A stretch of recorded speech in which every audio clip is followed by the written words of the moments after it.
Bonjour, bienvenue dans Gros Vite Bim. Je vais montrer dans cette vidéo comment réaliser une coupe de détails avec différents styles de lignes. C'est-à-dire déjà, vous allez avoir une coupe de détails. Ici, on a une coupe déjà par rapport au niveau 0. On a le niveau 1, le niveau 0, le plancher haut et la toiture. Donc on va représenter un truc un peu plus avec des détails, avec des annotations un peu dans ce style-ci. Voilà. Donc pour ce faire, ce qui est bien dans Revit, c'est que vous avez dans l'arborescence, un endroit, vous avez marqué légende. Vous faites bouton droit, nouvelle légende. Ici, vous allez mettre détail, plancher haut, niveau 0,1. Et en fait, cette feuille-là, qui a une grande surface, ça vous permet, en fait, vous avez vu, hein, dans l'échelle, vous pourrez remodifier ici l'échelle ou ici également. Si vous êtes trompé dans votre échelle, vous pouvez le modifier à ces deux endroits-là. Ensuite, ce qui est bien dans celle-ci, c'est comme ça, vous n'avez pas besoin du logiciel AutoCAD à côté. C'est-à-dire que Revit, ici, c'est comme si vous aviez AutoCAD 2D directement. Vous allez pouvoir faire du filaire, mettre des cotations, mettre du texte. Donc là, ce qu'on va faire, je vais vous montrer différentes petites méthodes. C'est le but de la chaîne, c'est de monter différentes solutions à différents petits problèmes. Donc ici, pour résoudre ce problème-là, entre guillemets, il n'y en a pas, mais voilà, on va prendre cet ensemble-là. Donc pour faire, recréer tous ces paramètres-là, on va aller dans Annoter, ligne de détail, et ici, maintenant, on va faire le rectangle. Cliquez sur pour faire la toiture, on va représenter le volume de la toiture. Donc là, j'ai fait un rectangle. Pour sélectionner le rectangle, là, une fois que vous avez fait échapper, vous vous mettez sur une ligne, vous faites tabulation. Et ça vous permet en recliquant sur le bouton gauche, vous avez les quatre petites billes là. Ça vous peut permettre de sélectionner et en même temps, voilà, je vais faire CTRL X pour pouvoir le ramener dans l'onglet feuille de détail. CTRL V, je clique n'importe où, j'ai mon ensemble. Ici, je peux faire la même chose. Donc, dans un premier temps, je peux faire une ligne, le rectangle, sélectionner pour dire que mon enduit est de telle hauteur, telle épaisseur. Donc là, je fais échappe deux fois. Pour sélectionner, je m'approche et je fais tabulation. Je sélectionne, CTRL X, je reviens ici, je clique n'importe où, CTRL V. D'accord? Bon, ça vous oblige à faire différentes manipulations, à les ramener, etc. Donc il y a cette solution-là, et faire à chaque fois d'un côté et de l'autre, ou vous avez aussi, comme dans AutoCAD pour ceux qui l'ont utilisé, je vais faire à cet endroit-là, je vais regarder déjà, mesurer la hauteur ici, j'ai 1 mètre. Donc je vais représenter ça. Pour vérifier mes différentes épaisseurs, vous savez, vous avez mesuré, vous cliquez là et là, et ici à gauche, là, vous avez longueur totale, j'ai 2 cm. Puis je reclique de là à là, j'ai 20 cm. Ici, je reclique, toujours au bouton gauche, 15, et ainsi de suite. Je sais que j'ai 12, etc. Donc ce que je vais faire, c'est que ici, je vais aller dans Annoter, ligne de détail, je vais cliquer sur une ligne, je vais mettre 1 mètre de hauteur, et en fait, je vais les décaler. Donc, dans Modifier, vous avez ici l'icône décaler. Vous mettez votre valeur, donc là, je sais que j'ai 2 cm d'enduit, donc je mets 2 cm, et ici, je décale soit à droite, soit à gauche. Donc ici, je décale à gauche, ensuite, 20 cm. Pour moi, ça va beaucoup plus vite. Ici, j'ai encore 15 cm d'isolation, comme ceci. Ah, j'ai fait échappe, excusez-moi. Là, j'ai 12 mm plâtre. Je suis trompé de côté, c'est pas grave. Et on a le dernier, c'est 1 mm, on va dire, de peinture. C'est les exemples que je peux zoomer ici. Donc ensuite, je vais faire le plancher. Pour le plancher, je ne vais pas m'embêter, je vais reprendre cette ligne-là que je vais copier ici. Et ensuite, je vais décaler. Pareil, je vais mesurer cet endroit-là.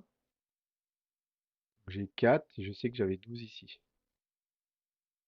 Donc je reprends décaler, 4 cm, 4 cm, pardon, ici, et 12 cm. De même, je peux relier l'ensemble,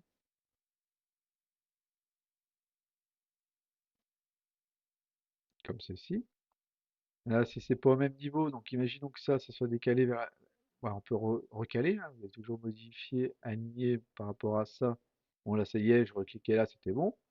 Ensuite, j'ai ma partie basse ici, quand vous regardez l'ensemble, Vous avez la même chose entre le haut et le bas, sauf qu'ici, on a une couche d'isolation qui est plus petite, elle fait 10, j'avais mesuré avant, et ma plaque de plate qui repose. C'est pas grave, on va déjà recopier ça, on va gagner du temps, vers le bas. Ici, je vais faire une coupe, comme ceci, pour montrer que... Et ici, pour enlever cette partie-là, je vais vous remontrer, vous allez dans Modifier, ici, vous avez Prolonger ou Ajuster. Plusieurs lignes, donc je vais ajuster pour garder juste ça. Et ici, j'ai sélectionné à côté, excusez-moi. Voilà, comme ceci, plus propre. Et ici, à cet endroit-là, donc ici, j'ai 15 millimètres ici. Donc je peux soit prendre ça pour lui dire, bah, je prends ça, l'ensemble, je fais une rotation ici, donc ça c'était à 15, donc je vais le décaler. Donc je rejette une ligne, peu importe, je vais faire de 5 centimètres pour vous montrer qu'il y a différentes possibilités pour créer l'ensemble. Donc soit je faisais ça, ou soit je recréais directement des lignes et puis je décalais. Donc je prends ça, donc je vais pas tout prendre parce que je veux pas que les deux lignes ici soient superposées.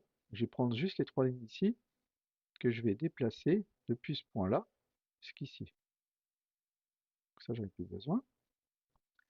Ici, je vais fermer à cet endroit-là, donc ça, je peux le ramener vers le bas, par exemple, et puis je réutilise comme ceci, et là, je vais faire la même chose. Je vais garder celle-là, et comme ceci. Donc une fois que vous avez fait ça, on a quelque chose d'exploitable. Je vais l'enlever. Ici, je vais pouvoir mettre du texte. Donc, pour mettre du texte, vous allez simplement dans, je vais retrouver, non, annoter, pardon, texte. Et ici, vous pouvez choisir différents types de textes. Vous pouvez aussi en créer, hein, ici, modifier, et puis vous modifiez soit la couleur, etc. Bah, ça, vous savez faire. Donc ici, je vais mettre un texte, je prends le même, hein, je vais mettre toiture. Donc soit je le copie, soit je peux les aligner. Donc là, c'est du ourdi. Bon, je vais pas mettre tout en détail, c'est vraiment pour vous montrer les possibilités, hein. Hop. Donc, par exemple, ici pour déplacer, vous prenez ça pour pouvoir le déplacer. Donc je peux le copier aussi, hein, et pas. Hop, je peux déplacer. Je peux modifier, c'est un peu rond, donc je peux le basculer en gris par exemple. Je le réaligne ou pas. Ici, c'est une dalle de compression,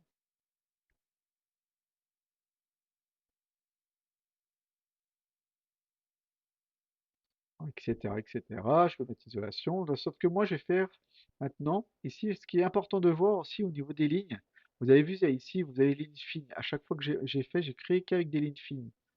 Donc, il faut savoir qu'en fait, au niveau des lignes, vous avez différentes possibilités ici. Profondeur, projet, j'avais même fait une ligne de détail gras. C'est-à-dire, si je prends celle-ci, je vais vous montrer comment on les crée. Là, rien ne se passe. Mais par contre, quand vous allez dans Vue et vous décochez cet ensemble-là, regardez, là, c'est ce qui va arriver au niveau des impressions sur papier. Donc, il faut penser à vérifier que quand vous cliquez là ou là, ça, c'est comme vous travaillez pour avoir plus de visibilité, mais ça, c'est le réel. Donc, il faut penser à ça. Donc là, par exemple, je vais le laisser comme j'ai fait là en gras et pour vous montrer comment j'ai modifié ou créé une ligne. Par exemple, j'ai créé ici une ligne, deux lignes rouges, d'accord, en, en gras par exemple. Et ben vous allez dans Gérer et ici vous avez paramètres complémentaires, supplémentaires, pardon. Et ici vous avez différentes possibilités et c'est surtout dans les styles de ligne ici. Vous avez une fenêtre qui apparaît et vous pouvez agrandir là. Et j'ai ici mes lignes détail gras que j'aurais pu passer, par exemple, ici je l'avais mise en 5, je pourrais la passer en 8, ici la basculer en vert. Bon, le problème c'est que ici j'ai déjà modifié ici, je pourrais rajouter, renommer, et puis je mets vert. Donc ici, vous pouvez choisir, et en même temps ici, vous choisissez si vous voulez des traits, des cachets, enfin, toutes les possibilités sont là. C'est ici, vous gérez vos styles de ligne. Je fais appliquer OK, et vous voyez tout de suite, ça apparaît en vert. Donc si je retourne et je décoche, bah, mon épaisseur, mon réel, elle est là. D'accord? Donc si je veux revenir à un truc un peu plus exploitable, donc là j'étais en gras, bah, je peux revenir en ligne fine. Après, c'est à vous de voir ce que vous voulez mettre en épaisseur, ce que vous voulez faire ressortir au niveau de votre coupe.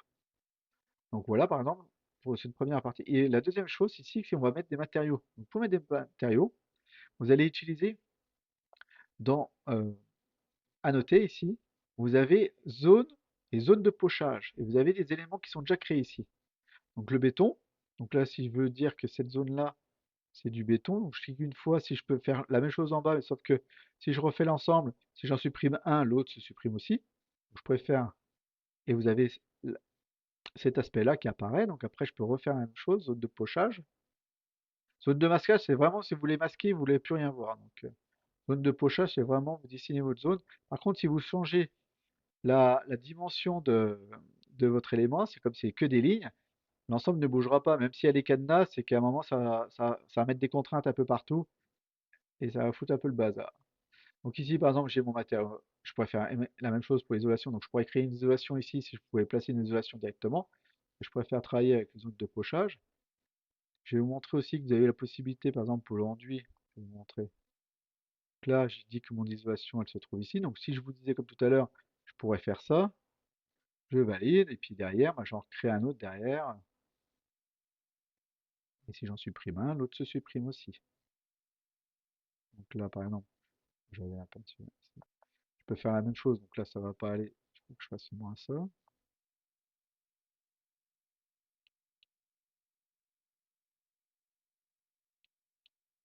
comme ceci. Bon, là, vous avez l'isolation, et en même temps, si je veux faire un enduit ici, bah, par exemple, vous avez dans zone de pochage, je choisis par exemple noir. Moi, je vais le mettre en orange, donc je vais créer, modifier, ici dupliquer, je vais mettre enduit orange, ok, et ici, je peux changer mon aspect, donc ici que vous allez choisir votre aspect de représentation, donc vous avez différents types de métaux, enfin voilà, briques, maçonnerie, vous pouvez jeter un coup d'œil. Donc je vais laisser en solide, et ici vous mettez, ben donc je vais mettre en orange là, mon enduit.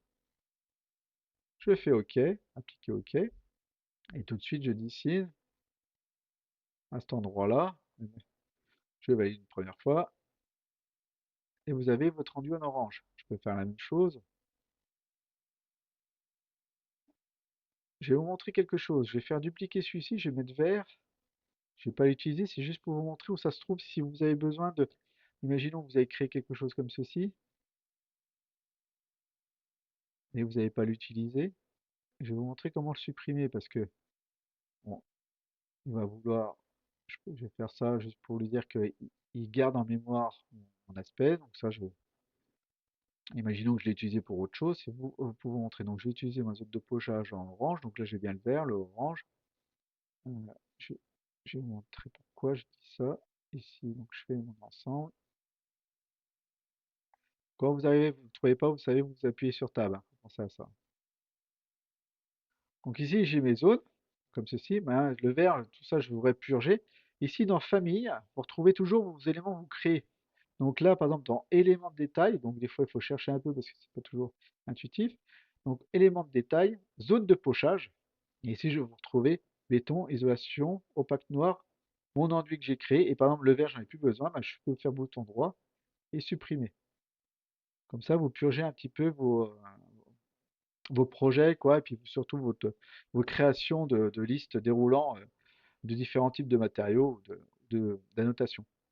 Et si je veux rajouter du texte, donc là, je peux reprendre là, je peux mettre une annotation avec les, par exemple, pour dire que c'est un niveau là, niveau 1, je pourrais mettre une altitude, tapant à la main, hein.